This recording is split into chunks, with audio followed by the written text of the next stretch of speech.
하나님, 정말 살아계시다면 왜 저에게 이런 아픔을 주시나요? 제 기도를 듣고는 계신 건가요? 혹시 지금 이런 기도를 하고 계신 분이 있습니까? 혹은 차마 입 밖으로 꺼내지도 못한 채 마음속으로 이런 절규를 삼키고 계신 분이 있습니까? 왜 선한 사람에게 나쁜 일이 일어나고 왜 우리의 간절한 기도와 상관없이 고통은 계속되는 걸까요? 하나님이 정말 사랑이시라면 왜 이 모든 것을 그저 지켜만 보고 계시는 걸까요? 오늘 이목집중에서는 이 가장 아프고 또 가장 어려운 질문을 외면하지 않으려 합니다. 이것은 정답을 제시하는 시간이 아니라 고통 속에서도 우리와 함께 하시는 하나님의 신비를 발견하고 절망의 끝에서 소망을 찾아가는 여정이 될 것입니다. 이 모든 질문에 답하기 위해 우리는 모든 것의 시작, 창세기로 돌아가야 합니다. 하나님은 우리를 사랑의 대상으로 만드셨습니다. 그런데 여러분, 진정한 사랑은 강요할 수 없습니다. 만약 하나님이 우리를 하나님 사랑해 라는 말만 반복하도록 프로그래밍된 로봇으로 만드셨다면 그건 사랑이 아니라 조종이겠죠? 하나님은 우리에게 스스로 선택하고 스스로 사랑할 수 있는 능력, 바로 자유의지라는 위대하고도 위험한 선물을 주셨습니다. 하지만 인간은 그 자유를 잘못 사용했습니다. 하나님의 사랑 안에서 순종하는 대신 자신의 뜻대로 살기로 선택했습니다. 그 선택의 문틈으로 죄와 고통과 죽음이라는 비극이 세상에 쏟아져 들어오기 시작한 것입니다. 세상의 모든 고통은 하나님이 주신 가장 위대한 선물인 자유가 오염되었을 때 시작된 비극입니다. 그렇다면 이 고통은 우리에게 아무 의미 없는 벌일까요? 아닙니다. 성경은 고통이 우리를 연단하고 성장시키는 하나님의 도구가 될 수 있다고 말씀합니다. 성경 속 요셉을 보십시오. 형들에게 배신당하고 노예로 팔리고 억울하게 감옥에 갇힙니다.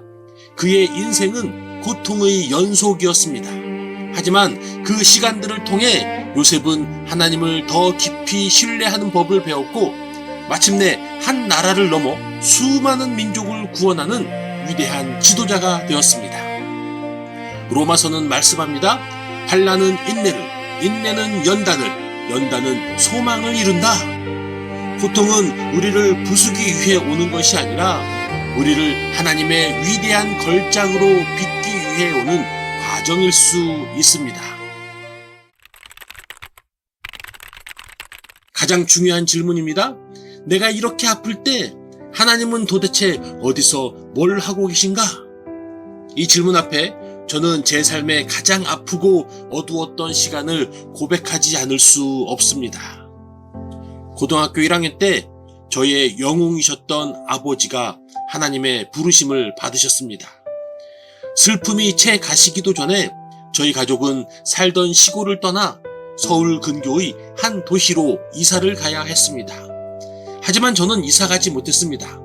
당시 그 도시의 고등학교에서 시골 학교에 다니던 저를 수준 미달이라며 받아주지 않았기 때문입니다. 그렇게 약 100일 동안 저는 그 시골에 혼자 남겨졌습니다.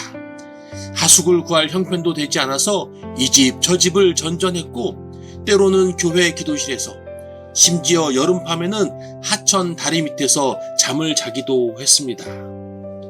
그 시간은 제 평생 가장 힘든 고통의 시간이었습니다. 선배들의 괴롭힘 속에서 술과 폭력, 심지어 본드를 흡입하는 충격적인 모습까지 목격해야 했고 세상의 가장 어두운 밑바닥을 보았습니다. 그때 저는 매일 밤 물었습니다. 하나님, 정말 살아계시다면 왜 저입니까? 하나님, 어디에 계십니까? 제 삶은 완전히 무너진 것 같았습니다. 그런데 여러분, 바로 그 가장 어둡고 낮은 다리 밑에서 저는 제 인생을 바꾸는 하나님의 음성을 들었습니다. 그래도 내가 너를 사랑한다. 그래서 내가 너를 지킨다. 이해할 수 없는 고통 속에서도 여전히 나를 사랑하시고 지키고 계신다는 그 음성 하나가 저를 다시 일으켜 세웠습니다. 제가 그 100일간의 시간을 이겨낼 수 있었던 유일한 이유는 바로 저와 함께 아파하시며 저를 붙들고 계셨던 하나님을 인격적으로 만났기 때문입니다. 그렇습니다. 시편 23편은 말씀합니다. 내가 사망의 음침한 골짜기 가운데로 다닐지라도, 하나님은 골짜기 밖에서 우리를 구경하시는 분이 아니라 가장 깊고 어두운 그 골짜기 한가운데로 우리와 함께 걸어가시는 분이십니다. 더 나아가 하나님은 우리의 고통을 외면하지 않으시고 그 고통 속으로 직접 들어오셨습니다.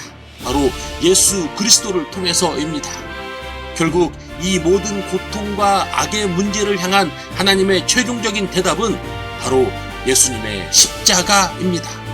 십자가는 인간의 가장 큰 악과 가장 큰 고통이 만나는 자리였습니다. 하지만 하나님은 바로 그 자리를 인류를 구원하는 가장 위대한 사랑과 승리의 자리로 바꾸셨습니다. 십자가는 하나님의 실패가 아니라 악을 이기시는 하나님의 가장 위대한 지혜이자 사랑의 확증입니다. 그리고 예수님의 부활은 우리 또한 모든 고통과 죽음을 이기고 영원한 소망으로 나아갈 수 있다는 보증이 됩니다. 그러므로 고통이 찾아올 때 하나님 왜? 라고 묻기보다 하나님 이 고통 속에서 저와 함께하고 계심을 믿습니다. 이 시간을 통해 무엇을 하기 원하시나요? 라고 기도해 보십시오. 서로의 아픔을 보듬고 부활의 소망을 굳게 붙드십시오. 지금 이 순간에도 이해할 수 없는 고통 가운데 눈물 흘리고 계신 모든 분들을 축복합니다. 여러분의 곁에 함께 아파하시는 주님의 위로가 임하기를, 그 고통을 이길 힘과 소망을 부어주시기를 주님의 이름으로 간절히 축복합니다. 지금까지 하나님의 시선으로 고통의 의미를 다시 보는 이목집중의 이상혁 목사였습니다.